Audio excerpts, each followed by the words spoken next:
Hello, this is Francesca Vigliani from Cloud Academy. Thank you for joining us for this webinar on the shared responsibility model, best practices for building a culture of security. I'd like to welcome Aaron McKeown, Head of Security Engineering and Architecture at Xero, and Stuart Scott, AWS Lead at Cloud Academy. Aaron has over 20 years of experience in the architecture and management of complex solutions within the utilities and software industries. He's here today to share his experience and provide useful insights for building a culture of security in your company. Thank you for being with us today. Thank you, Francesca. It's really great to be invited to this webinar and to talk about some of my experiences at Xero as the Head of Security Engineering and Architecture. So what I would like to talk about today is the public cloud shared responsibility model, security culture, but then most importantly, give some practical examples of how visibility and enablement can build a positive security culture in your organization. And I'm actually going to show some of the systems we use at Xero and how we do that. But first, I thought I'd start with some background to put some perspectives into this presentation. So Xero itself is a global small business platform. We connect our customers who are small businesses and their advisors, so accountants, for example, with the right numbers anytime, anywhere, and on any device. And for us in security, some of these statistics are really important, such as we've got 1,800 staff spread across the globe. Those staff are working from offices in the US, UK, New Zealand, Singapore, but also from home, which is really important. But the most important thing is when it comes to security culture is that over 50% of those staff are in a technical role. So that offers up its own set of challenges when we have a massive amount of development teams inside our organization and we need to build a positive security culture with those people.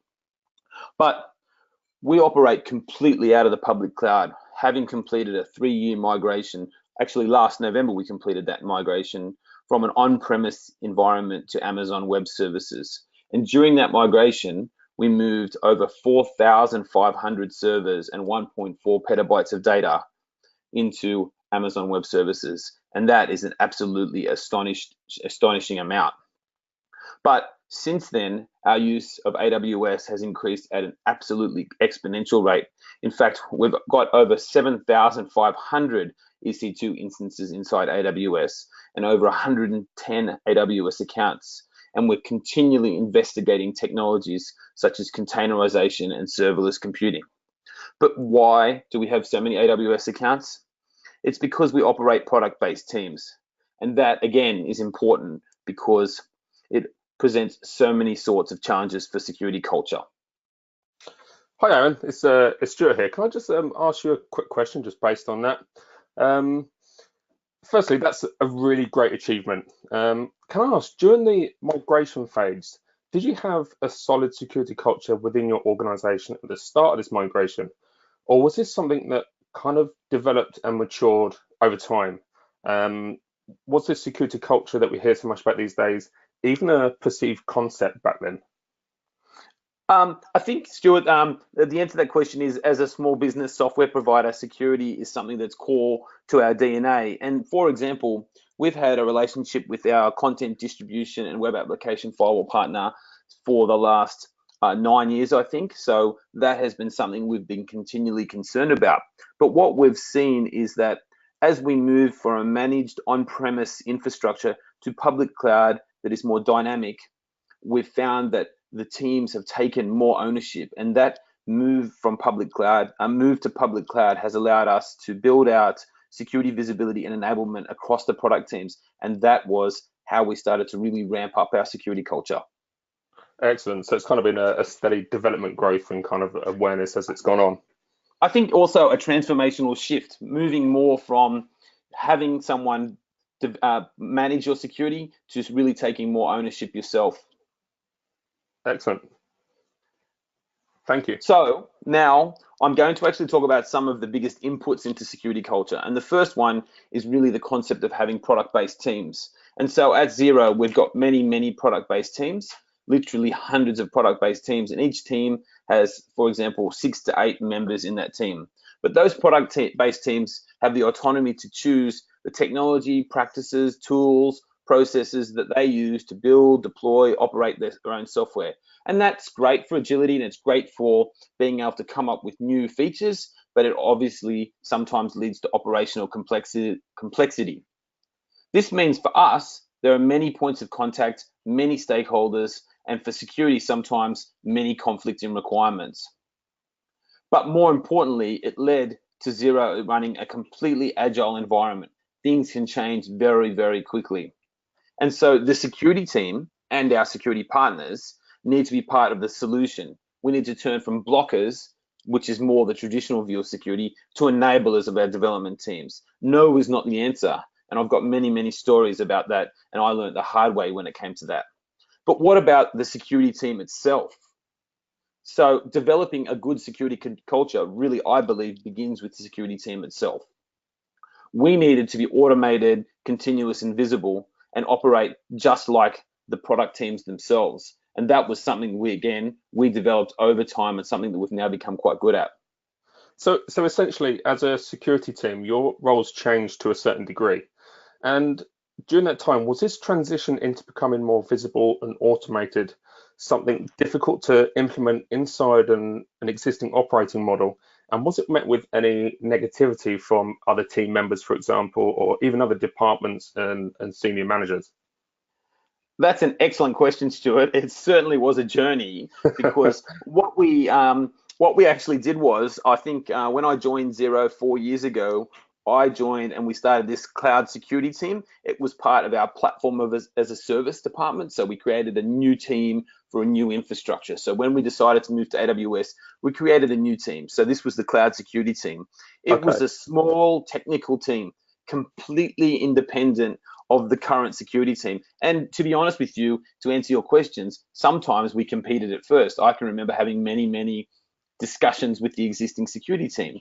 But that's an important point. They were completely independent. We focused on the AWS migration. They focused on what they were traditionally able to do.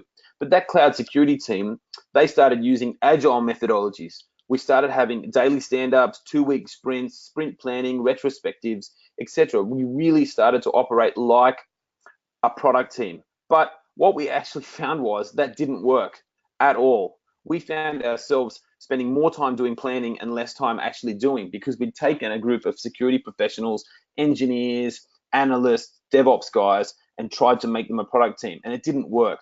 So what we did was we switched to Kanban, because we were using Scrum to start with, and we started using Post-it notes and making things very, very simple. And I remember back in the office here in Wellington, we had an entire wall of Post-it notes, which was great. But the problem was we didn't really have any visibility. We had other teams in the PAS portfolio in our other offices around the globe, and they couldn't see what we were doing. And that was where we started to think about the whole concept of visibility. We started thinking about how we could make other teams interested in security and how we could actually start sharing out the knowledge. So that's when we started using products like Trello, and we started doing, sort of communication sessions, that sort of thing. And that was something that was relatively new for security inside our organization. So what we ended up having was daily stand-ups, 90-day planning, and we publish everything. Visibility and communication are now a critical part of the service we deliver. But finally, we ended up, to answer your question, we finally ended up merging the cloud security team back in with the core security team to build a new security portfolio. I was going to ask that if those teams joined. Exactly. That's exactly what happened. We merged the two teams together and we built a new security portfolio with engineering, architecture, identity, risk, operations, and an advisory service. So now that security portfolio is operating in the manner the cloud security team started in, and when the portfolio was able to deliver out to the organization. And we've had a very positive result, and it's not only changed the culture in the security team, it's changed the culture of the entire organization, which has been a great outcome.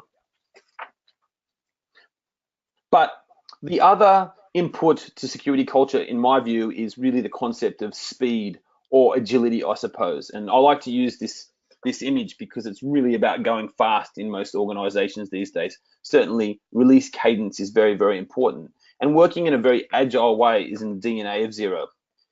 That same agile way is not only important for the security team, it's important for our security partners as well, but the entire organization at large.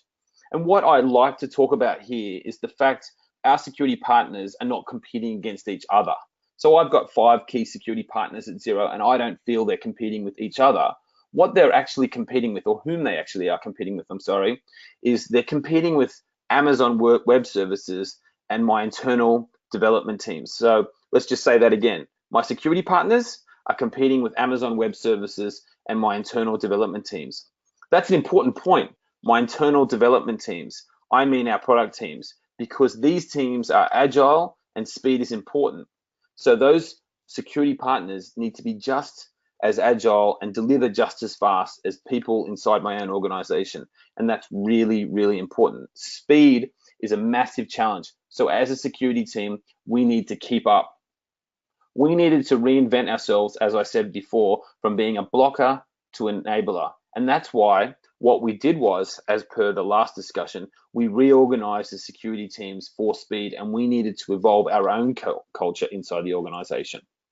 So that's a really interesting point, that the fact that you highlighted that security no longer had to be this blocker on a project or a solution that's in development, but instead aided in its design, speed, and compliance. So at this point, how did you go about evolving the teams and changing the way the department operated to become more agile in its ways? I really think it's pretty simple, actually. It was really down to the concept of thinking and acting like a product team.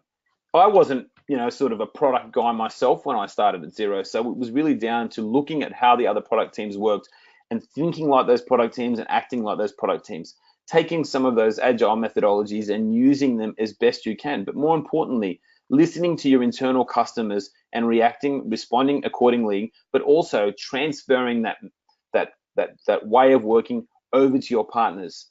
Think about your partners being on a shared journey, which really to me is all about operating in a truly agile manner, communicating and being extremely visible. Makes So sense.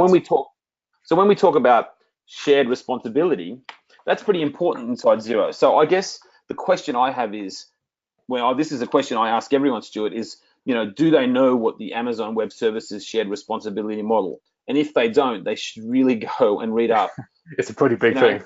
It is, exactly. And it's core and it's fundamental to everything we do at Xero, because it's pretty important, right? It's how we operate inside our environment. But it clearly defines the responsibilities of each party when operating in a public cloud. As per my diagram here, we have the responsibilities below the line of Amazon Web Services and the responsibilities above the line of both Xero and our security partners. In this case, I've used the checkpoint logo because it's nice and pink, but it's clearly operating that. But most importantly, it defines the responsibilities inside the organization as well. And how does that work? It helps us guide our design, our operational processes, and our compliance. And now at Xero, and what I like to talk about is the new paradigm of the shared responsibility model. It's something that I've considered quite a lot, and it's something that I consider in terms of working with the partners in the public cloud. I've talked to many of our security partners about this and tried to take them on a journey when it comes to shared responsibility. It's really about a shared investment in security and a shared responsibility between Amazon Web Services, Xero, and our security partners. I say that mainly because it's fundamental to the way we operate, but most importantly, without the complete cooperation of those 3 parties, we would not be successful. It's really important. Those 3 groups on that diagram need to operate as a virtual team and tell our internal stakeholders we need clear and consistent messaging being delivered from our partners. And that is how we operated during our migration to Amazon Web Services. We actually were able to operate as that virtual team, and we were actually able to clearly communicate out to our internal stakeholders. So what I like to say is, think about your security vendors as security partners. If you're working in the public cloud, always be aware of the shared responsibility model, understand it, and adapt it to your own requirements. But I was actually recently reminded of something when it comes to security culture, when I was talking to other people inside our business, and they suggested to me, which is really good that they read this diagram, they suggested to me that we should extend the shared responsibility model to our product teams, because really now there's 4 different partners in the security shared responsibility model. There's the security team, there's our partners, there's Amazon Web Services, and there's the product teams, because it's really those four parties that need to operate together, because that will build then awareness, ownership, and a sense of security culture, which is fantastic. And that was very good information that I got from one of my product teams about that. So as a part of the communication and steer towards creating a change of security culture internally and building that culture, was educating other departments within Xero, such as your product teams that you've mentioned, a message that you as the security team had to drive and push internally? Or was there an overall project manager that was brought on board and responsible for implementing that kind of change and shift and cultural awareness of security, and how all the departments had a role to play within it? Well, there was no project manager, and I'll say this, that building awareness was part of every security team member's responsibility. And I look at it this way. Every engagement we had since we just made the decision to move to the public cloud was an opportunity to help, educate, build awareness, transfer ownership. And the thing is, it's all about education. Every time someone asks one of my teams or one of the other security teams for something, it's an opportunity to teach and educate. Once we teach and educate, we build awareness. And that way we start that transfer of ownership. So it's an ongoing activity that is the responsibility of everyone inside the security team. But we talked about the product team as being part of the shared responsibility model. And, it was great. So I wanted to talk about this sort of idea of applying security in the real world, because it's really easy to listen to me talking about these sorts of things. But then when I sat down and thought about this, I actually wanted to actually think about this concept of the product teams being the partners. And what did they think about the shared responsibility model? So what I actually did was I actually went and spoke to a Xero team member and someone who wasn't part of the security team. So I spoke to this guy, Luke Ryan. He's a principal engineer in one of our US-based offices in San Francisco, actually. And I can assure you he's a real person. And I sat down with him and I asked him what he is. He's a real person. I sat down and I asked him what he thought about security. And the answers he gave me were quite eye-opening. And, he had quite a lot of things to say. And these are the exact words that he said to me. And I'll just read those out. What he actually said was, if I need to encrypt it at rest, of course, it should be easy. And providing access to Amazon's key management service makes it very easy.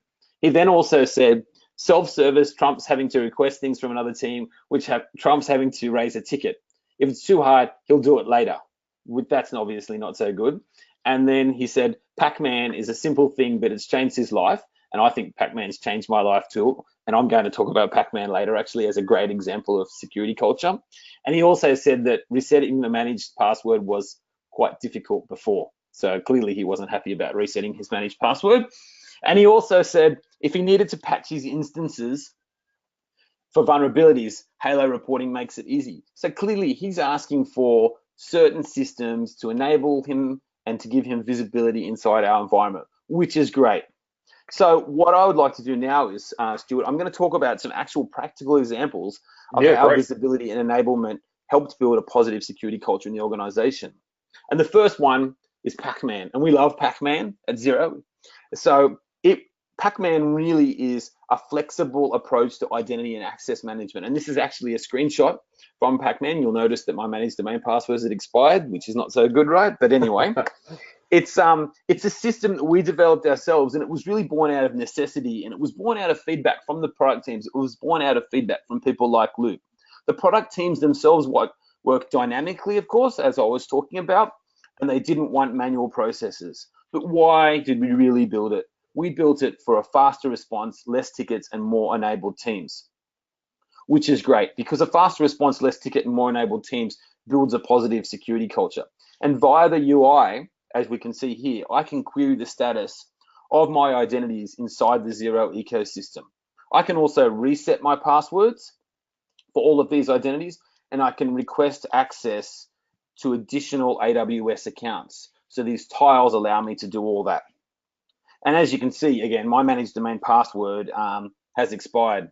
So anyway, let's not talk about that, shall we? But best of all, Pac-Man keeps me as an AWS account owner in the loop for approval. So we have 110 AWS accounts. Those accounts are owned by individuals.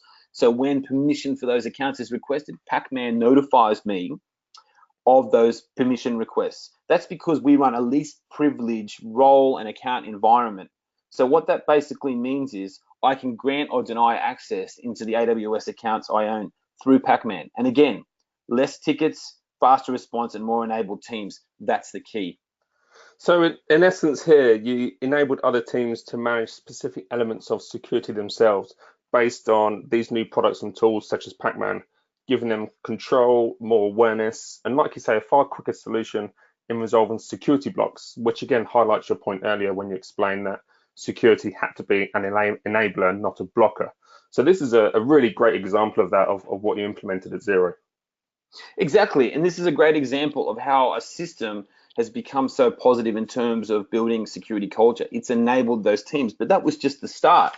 Because most importantly, everyone uses Slack. I'm sure plenty of the people watching this webinar right now are checking their Slack messages, maybe even you, Stuart, I'm not sure. But anyway, I love Slack. I'm dedicated to this webinar. Great.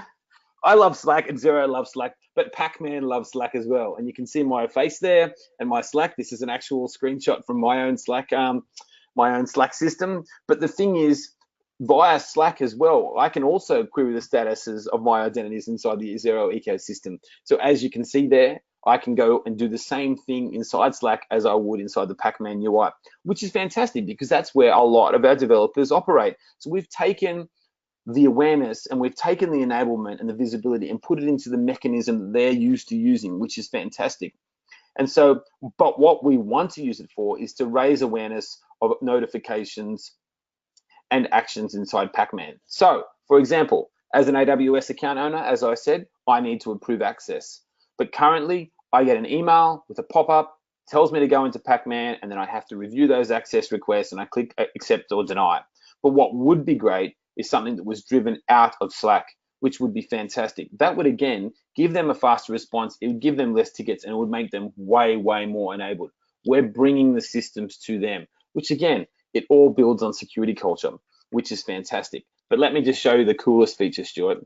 The coolest feature of a security guy. You sound excited. So I am excited. The AWS Key Management System is one of the most important services we use at Xero. Certainly in my security portfolio, it is. That's because we've deployed a best practice, highly secured, centralized KMS architecture. And that's really, really important. That architecture is done as per AWS best practices. But that process was very manual at first. We had a manual key management creation process. So if a product team needed a key, they would manually request for a key to be created, and then one of my engineers, of which there's only a few authorized to do so, would go in and create those keys. But then we created a script, and that script was used by a few key admins. But of course we had a ticket, but now we have a form in Pac-Man. So via Pac-Man, a form triggers validation to confirm that the account, the tags, the region, the description, etc. is all within valid parameters. We then have an approval process via Pac-Man, of course. We then have automated key generation and feedback to the user with the required information, which was fantastic. This is exactly what Luke Ryan asked for. An easy process for encryption and easy access to KMS. It has been by far one of the most successful things we've done using the Pac-Man system. But again, what was the net result? It was a faster response. It was less tickets and more enabled teams. And it was happier development people inside our organization as well, which is fantastic. So it's clear to see that the development of Pac-Man within Xero really helped your internal processes. Was this seen as a turning point in enforcing a change of culture relating to security within Xero, maybe to those who wasn't so sure about this whole cultural change of security? Did this help to enable that? Definitely that's the case. The KMS tile inside Pac-Man is a really great example of enforcement via education. And I say that because we no longer accept manual requests for key generation. Sure, you can still go into Zendesk and actually request a key using the old process. But what actually happens is now, the first time you as a developer would do that, Stuart, one of my engineers would pick up that key, pick up that ticket off the queue, and they would actually then refer you to the Pac-Man system. We no longer actually process those requests through Zendesk. We now educate rather than enforce these systems on our teams, so that they know the next time how easy it's going to be for them to actually use this system. And that's great. It's all about self-service. And the first time you show someone they can do it themselves, generally they want to do it themselves again and again and again. It just makes it so much easier for you guys as well. It certainly does. So I guess the next thing is workload security. It's an important part of our overall security architecture at Xero. And we've deployed, I think, 7,500 EC2 instances inside Xero. That's up from the 4,500 we had when we moved. And I'll just call out that this is not our real environment. This is actually a dummy screenshot. So nobody should be writing any of these IP addresses or names down, because they don't actually mean anything. But that's why it also says evaluation at the top. But anyway, our site reliability team rely on tools such as, for example, Cloud Passage Halo to identify and manage our response to threats such as Spectre and Meltdown, for example. But in honesty, these threats or vulnerabilities have been the trigger for the widespread uptake of these tools. So they've also been a trigger for a change in security culture. As more and more threats are faced by our organization, more and more people inside our organization want to be able to see what the threats are facing our organization and how they can react and respond. But when I talk about the widespread uptake of these tools, I talk about the fact that who has access to these systems. I think we've got over 100 members of the product teams, the SRE team, the PAS teams, the security teams, etc., who have access to this platform at the moment, Stuart. That's 100 developers, engineers, and architects. And to be honest with you, even the CEO of our organization, if he did want to have this access, could have access to this platform. This platform is not something that is dedicated to the security team. It's something that is used by product teams to be able to build visibility and enablement. And that thing about operational visibility being a design criteria will be one of the biggest impacts to security culture. So what that means is, as we build more security systems inside our organization, we constantly need to think about operational visibility. And this is a great example of how we've built operational visibility and how it's been a big impact to our security culture. Yeah, I think you hit the nail on the head there. I mean, I feel the openness and transparency of security tools and data that you have, especially at Xero there, that you've implemented, are beyond existing tightly meshed, more traditional tools that can be confined, almost secretive security methods. It's a complete change of mindset that has to be adopted. Security becomes everyone's responsibility, and everyone needs to have some sort of awareness of the part and impact that they play. And this can only be achieved through transparency, such as through tools like this within the organization, I think. Definitely. But along with transparency, I suppose, we talk about this. The site reliability team, they wanted transparency, but they're an API first team, and everyone talks about APIs now. I'm sure plenty of the people listening, and even yourself, Stuart, talk about APIs all the time. But our site reliability team, they're definitely an API first team. They use APIs actually rather than the console most of the time to access the data within the system.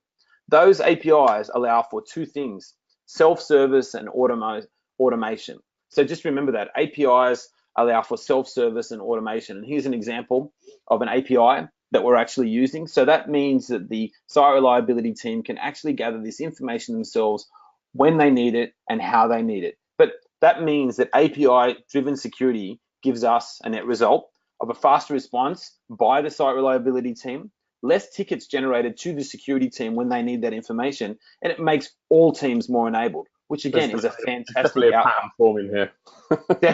Definitely. The pattern is visibility, Stuart.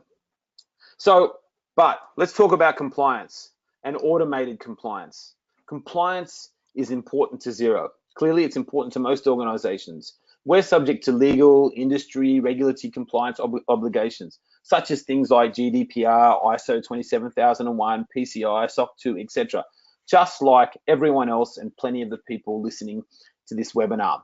But just like everyone else, operating thousands of servers and hundreds of accounts makes this a very challenging concept.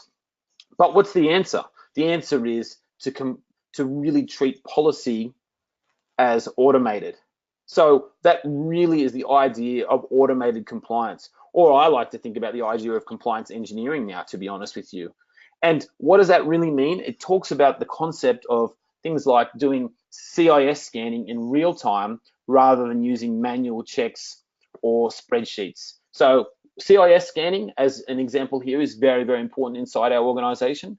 We're always checking against various benchmarks regarding the security posture of our environment. And when you've got real-time scanning rather than manual checks and spreadsheets, you can get the information when you need it and how you need it. So in our scenario, the baseline scanning is completed by Cloud Passage. It's communicated directly to the product teams who own the affected systems. This then allows our security risk team to demonstrate not only that we have policies in place, but it provides them the ability to report against those policies, as well as for the systems and the AWS environment itself. So that's important, Stuart. We have our security risk team. They need to demonstrate that the policies are in place, but they also need to provide the ability to report against those policies, not just for the servers, but for the AWS environment. And for the security risk team, it's meant that they've been able to give a faster response to the rest of the organization, less tickets from them to security engineering for manual, reports and checks and all that sort of stuff, but it's made security risk far more enabled. So that's an example of security culture inside the security team, which has been a fantastic outcome. But what I would like to finish off with is this statement that was once used by our site reliability team, and I keep remembering this all the time, which is this concept of, if you don't put a metric on it, how do you really know what normal is? And that's really important, because I certainly didn't come. Yeah, it is exactly true. And I didn't come from a background where that was true at all. Because I remember 4 years ago when I first deployed my first firewall into AWS, I assumed that it would operate as it did on a physical appliance. But to be honest with you, Stuart, it certainly did not. Taking a physical appliance and deploying it as a virtual appliance inside AWS, it didn't work the way I expected. So I had to relearn everything that I understood about that appliance and about that technology and how that technology would work inside Amazon Web Services. And I needed to change my perceptions, because moving to the public cloud was really a culture shift even for me. So we've now talked about a culture shift for an organization, for the security team, and now I'm saying it's an individual culture shift as well. And the lesson here for me was to measure and monitor everything. It really is true. If you don't put a metric on it, how do you know what normal is very, very true. You need to measure and monitor everything, baselining. So what I did was I actually built 3 key principles for security at Xero. And those 3 key principles were really about being automated, being continuous, and being visible. And those 3 key principles really are something I refer back to in everything I do: being automated, being continuous, and being visible. We actually evolved to develop these 3 key principles. We evolved those principles over time, because just like the principles, security and security at Xero needs to be dynamic. I've talked about being dynamic all through this webinar, but we made these principles in a very dynamic way, and we needed to be dynamic. So what I like to think about, Stuart, is the fact that automation that is repeatable and continuous builds consistency, and consistency is secure. So you really need to start with a principle of automation. I'll say that again. Automation that is repeatable and continuous builds consistency, and consistency is secure. So start with the principle of automation. Don't do anything manually. Always use automation. But also look for a single pane of glass and real-time alerts. Make sure things are visible. But the most important thing is to change the mindset of development teams or other parts of your organization. Give them access to the security tooling. Definitely give them access to the security tooling. You need to remember that everyone inside your organization is responsible for security.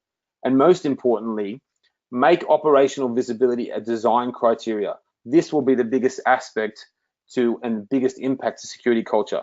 If you make operational visibility a design criteria, it means that you're thinking about security visibility, and how you're going to operate from day one. And that will be the biggest impact to security culture. And through the examples I've given about how we manage our workloads, how we manage our compliance, and how we've used systems like Pac-Man, that is truly the case. So Stuart, I'll just hand over to you now. Awesome. Thanks very much, Aaron. Well, that was a really great insight into how Xero have developed their security culture internally, kind of from the ground up from a few years ago to how you're operating now. And you gave some really good real life examples there with tools like Pac-Man and how that's benefited all the different teams internally, not just your security teams, but your product teams, developers, etc. And like you say, you've driven home some really key points that security needs to be taken on as a responsibility by everyone within the company, not just a specific team anymore, but everyone needs to have an awareness and understanding of the role they play internally. It's a big shift, and you've clearly thought about it and implemented it very well, and it seems to be working very successfully. So awesome work on that, Aaron. So just to finish from my side, Aaron spoke about a few key AWS services that you've used within your tools, such as KMS within Pac-Man and IAM as well.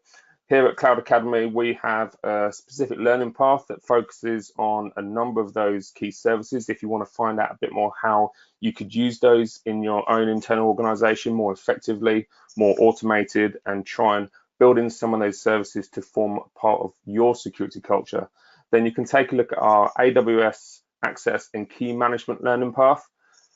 And within that learning path, there's 5 courses. As you can see on the screen, we have how to use KMS encryption to protect your data. We have an overview of identity and access management, and that goes into all the key elements of IAM and how to configure security policies in different ways, etc. We have a course on security best practices for abstract and container services. So this follows on from the shared responsibility model, where you have your infrastructure shared responsibility model, as well as your abstract and container services as well, because the responsibility changes between yourself and AWS depending on the AWS service. So that really looks into the best practices around those elements as well.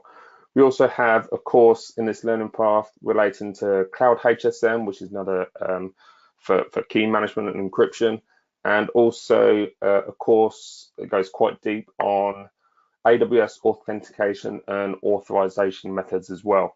And within this learning path, there's a number of hands-on labs, so you can kind of get your hands dirty with configuring some of these services and implemented some controls around those services. And they're guided labs that will take you from start to finish on how to achieve an end goal. And they're repeatable. You can do them as many times as you want using our environment. There's no additional cost for you.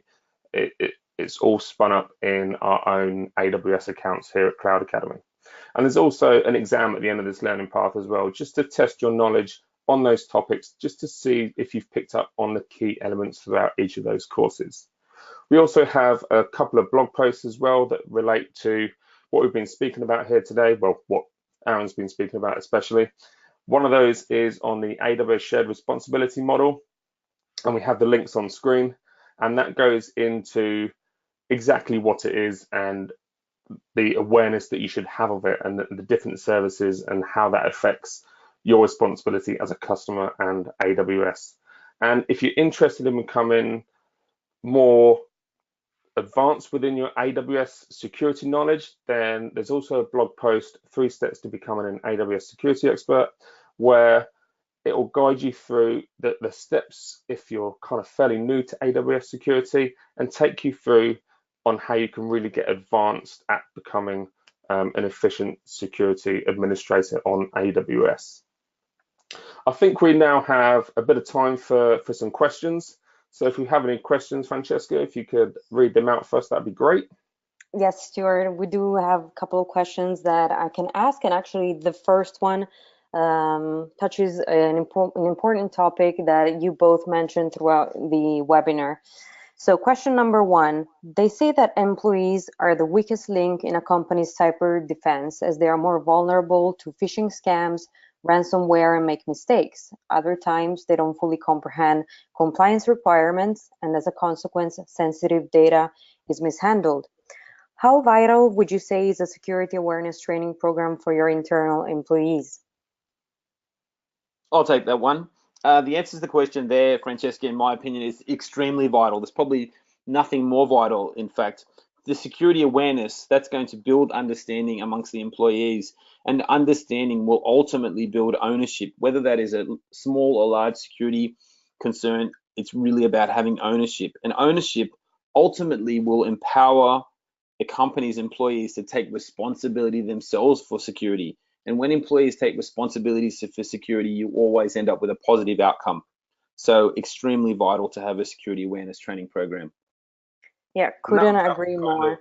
a key point throughout your presentation as well, where more and more people were taking on more responsibilities and becoming aware of the security controls that they could manage themselves. So having an awareness and understanding of how that works is definitely beneficial. Yes, it is. Moving on to the second question, what would you say is the ideal time frame to consider in setting up a successful security program within a company when trying to perform this cultural shift? As soon as possible is probably the answer. Do it as soon as possible. Start today. Go to your organizations today and pick something small. It can be as small as, picking a group of people or picking an individual and talking to them about security, or asking them, talk to the Luke Ryans inside your organization and see what they feel about security. Start small and build momentum. But the most important part is to use metrics to measure your success and make sure that this security program work or security communication or security visibility is ongoing. It's not a one-off activity. That's the most important thing. Start small, build momentum, and make sure it's continuous. Totally makes sense. Great answer. So time for one last question. In terms of security controls, which ones would you say are most important? Preventive controls or detective controls? That's a well-debated topic, unfortunately, Francesca, but I'll answer my view, which is definitely preventative controls. You should see the immense amount of preventative controls inside our organization. But why preventative controls? Because they're designed to prevent the issues before they occur.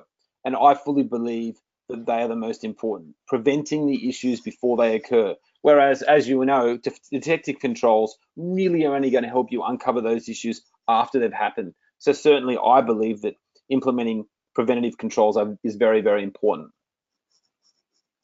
I What agree. about you, Stuart? Okay, Yeah, you I agree. agree. Trying to stop the problem before it happens is definitely a preferable solution. If you can block and restrict as much malicious activity as possible, then that's definitely the way forward. And there's so many tools and services out there within the cloud that help you to do that. So it's worth spending time finding some information about those tools and researching them and trying to implement them where feasible and relevant within your own organization. Exactly. Awesome. All right. Well, thank you, Aaron and Stuart, for being with us today. We truly appreciate the time you dedicated to this webinar. Thank you, and a special thanks to you, Aaron. It's been great. Thank you very much. It's been fantastic. Thank you. And of course, many thanks to everyone that joined us. We will notify you once the recording of the webinar is available. If you're looking to accelerate your security journey, visit us at cloudacademy.com. Thank you, and until next time.